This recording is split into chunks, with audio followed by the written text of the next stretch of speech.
Hi everyone, welcome back to our YouTube channel jobs information channel. మనకు చాలా విధంగా మనకైతే పాన్ కార్డ్ అయితే మనకైతే యూజ్ అవుతుంది. చాలామందికైతే పాన్ కార్డ్ అనేది వాళ్ళ జాబ్ విషయంలో కానీ ఇతర విషయాలలో కానీ పాన్ కార్డ్ అనేది చాలా ఉపయోగపడుతుంది. మనం ఆ పాన్ కార్డు ఫోన్లో ఎలా అప్లై చేసుకోవాలి, అలాగే అయితే క్లియర్గా ప్రాసెస్ అయితే మీకైతే ఎక్స్ప్లెయిన్ అయితే చేస్తాను.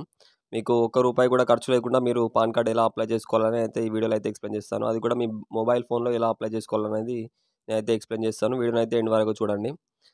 ముందుగా మన యూట్యూబ్ ఛానల్కి అయితే టెలిగ్రామ్ పేజ్ మరియు ఇన్స్టాగ్రామ్ అకౌంట్ అయితే ఉంది. కింద డిస్క్రిప్షన్లో లింక్ అయితే ప్రొవైడ్ చేస్తాను, ఒకసారి చెక్అవుట్ అయితే చేయండి. ఇక మనం చూసుకున్నట్టయితే మెయిన్ టాపిక్లోకి అయితే వెళ్దాం.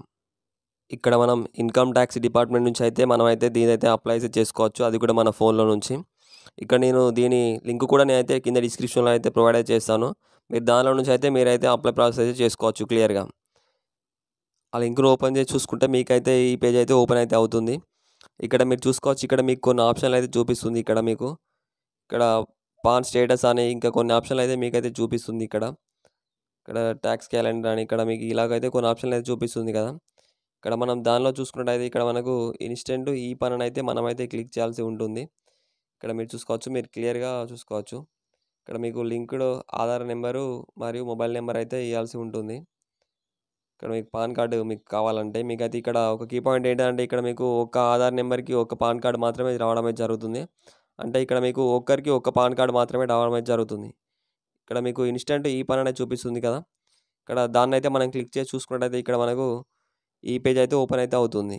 ఇక్కడ మీరు చూసుకోవచ్చు, గెట్ న్యూ ఈ పని అని అయితే ఉంది కదా. మీరు దానిలో ఓపెన్ చేసి చూసుకుంటే మీకైతే 4 స్టెప్స్లో మీకైతే అప్లికేషన్ ప్రాసెస్ అయితే అయిపోతుంది. దాన్ని కూడా నేనైతే ఎక్స్ప్లెయిన్ చేస్తాను, వీడియో అయితే క్లియర్గా చూడండి. ఇక్కడ మీకు మీ ఆధార్ నెంబర్ అయితే మీరైతే ఇవ్వాల్సి ఉంటుంది. ఇచ్చిన తర్వాత కంటిన్యూ అయితే చూసుకున్నట్టయితే ఇక్కడ మీకు కొన్ని ఇన్స్ట్రక్షన్స్ అయితే అదైతే చూపిస్తుంది. మీరు అవన్నీ చూసుకొని ఇక్కడ మీరు టిక్ చేసి ఇక్కడ కంటిన్యూ ఓటీపీ పైన చూసుకున్నట్టయితే ఇక్కడ మీకు ఓటీపీ అయితే మీ లింక్డ్ ఆధార్ నెంబర్కి అయితే ఓటీపీ అయితే రావడం అయితే జరుగుతుంది. ఇక్కడ మీకు ఓటీపీకి 1 మినిట్ మాత్రమే టైం అయితే ఉంటుంది. మీరు ఓటీపీ ఎంటర్ చేసినట్టయితే మీకైతే కంటిన్యూ ఇక్కడ ఇదైతే చూపిస్తుంది, కంటిన్యూ మార్క్ అయితే మీకైతే చూపిస్తుంది. ఇక్కడ నేనైతే నా ఓటీపీ అయితే నేనైతే ఎంటర్ చేస్తున్నాను. ఇక్కడ ఓటీపీ ఎంటర్ చేసిన తర్వాత ఇక్కడ మనం చూసుకోవచ్చు, ఇక్కడ మనకు కంటిన్యూ ఆప్షన్ అయితే మనకైతే అదైతే చూపిస్తుంది. ఇక్కడ కంటిన్యూ పైన ప్రెస్ చేసినట్టయితే మనకైతే నెక్స్ట్ మనకు మన ఆధారు డీటెయిల్స్ అయితే అదైతే క్లియర్గా అయితే చూపిస్తుంది. ఇక్కడ మీరు చూసుకోవచ్చు, ఇక్కడ మనం ఆధార్ డీటెయిల్స్ అయితే అదైతే మనకైతే చూపిస్తుంది కదా. మనమైతే మన ఆధార్ డీటెయిల్స్ అన్నీ కరెక్ట్గా ఉన్నాయా అని అయితే మనమైతే చూసుకోవాలి. అన్నీ కరెక్ట్గా ఉన్నట్టయితే మనమైతే నెక్స్ట్ దానికైతే మనకైతే ప్రొసీడ్ అయితే మనమైతే నెక్స్ట్ దానికైతే కంటిన్యూ అయితే చేయాల్సి ఉంటుంది. ఇక్కడ మనకు నెక్స్ట్ స్టెప్కి వచ్చేసి ఇక మనం చూసుకున్నట్టయితే మనకి ఇక్కడ 4 స్టెప్స్ అయితే కంప్లీట్ అయ్యాయి కదా.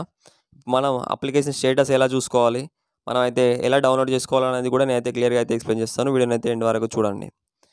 ఇక్కడ మనం చూసుకున్నట్టయితే మనం మళ్ళీ అదే వెబ్సైట్లో ఓపెన్ చేసి చూసుకున్నట్టయితే ఇక్కడ మనకు మరియు అదే ఆప్షన్ అయితే మనమైతే చూస్ చేసుకోవాలి. ఇక్కడ ఇన్స్టెంట్ ఈ పని ఉంది కదా, దాన్నే ఓపెన్ చేసి చూసుకుంటే ఇక్కడ మనకు కొంచెం కిందికి స్క్రోల్ చేసి చూసుకున్నట్టయితే ఇక్కడ చూసుకోవచ్చు, చెక్ స్టేటస్ మరియు డౌన్లోడ్ ఈ పని ఉంది కదా. దాంట్లో మనమైతే కంటిన్యూ చేయాలి. ఇక్కడ మనకు ఇంతకుముందు ఇచ్చిన ఆధార్ నెంబర్ అయితే దీంట్లో ఎంటర్ చేయాల్సి ఉంటుంది. ఇక్కడ ఎంటర్ చేసి చూసుకున్నట్టయితే ఇక్కడ మనకు ఆధార్ నెంబర్ అయితే మనం ఇక్కడ క్లియర్గా మనమైతే ఎంటర్ చేయాల్సి ఉంటుంది. కరెక్ట్గా ఎంటర్ చేసినట్టయితేనే మనకైతే ఓటీపీ అయితే జనరేట్ అయితే అవుతుంది. మన లింక్డ్ మొబైల్ నెంబర్కి అయితే మీకైతే ఓటీపీ అయితే వస్తుంది, అది కూడా 6 డిజిట్స్ ఓటీపీ అయితే వస్తుంది. దాన్ని ఎంటర్ చేసి చూసుకుంటే ఇక్కడ మీకు చూపిస్తుంది. ఇక్కడ ఒకవేళ పాన్ కార్డు జనరేట్ అయినట్టయితే మీకైతే డౌన్లోడ్ ఈ పని వచ్చినట్టయితే మీకైతే ఇలా అయితే రావడం అయితే జరుగుతుంది. ఇక్కడ మీకు ఇలా వచ్చినట్టయితే మీకైతే పాన్ కార్డ్ అనేది మీకైతే జనరేట్ అయినట్టు. ఇక్కడ మీరు దీనిలో ఇలా అయితే మీరైతే అప్లై అయితే చేసాం కదా. అలాగే మీకు ఇక్కడ కార్డు రూపంలో రావాలంటే, ఫిజికల్ కార్డ్ రావాలంటే ఎలా అప్లై చేయాలనేది కూడా నేనైతే క్లియర్గా అయితే ఎక్స్ప్లెయిన్ చేస్తాను. అది కూడా నెక్స్ట్ వీడియోలో అయితే నేనైతే ఎక్స్ప్లెయిన్ చేస్తాను. మీరైతే కేవలం 50 రూపీస్తో మీరైతే ఎలా అప్లై చేసుకుంటే మీకైతే ఫిజికల్గా మీకైతే పోస్ట్లో ఇంటికి వస్తుందని అయితే నేనైతే క్లియర్గా అయితే ఎక్స్ప్లెయిన్ చేస్తాను. ఇలాంటి మరిన్ని జెన్యూన్ ఇన్ఫర్మేషన్స్ కోసం మన ఛానల్ని సబ్స్క్రైబ్ చేసుకోండి, అలాగే పక్కన ఉన్న బెల్ ఐకాన్ అయితే ఆన్లో ఉంచుకోండి. Thank you.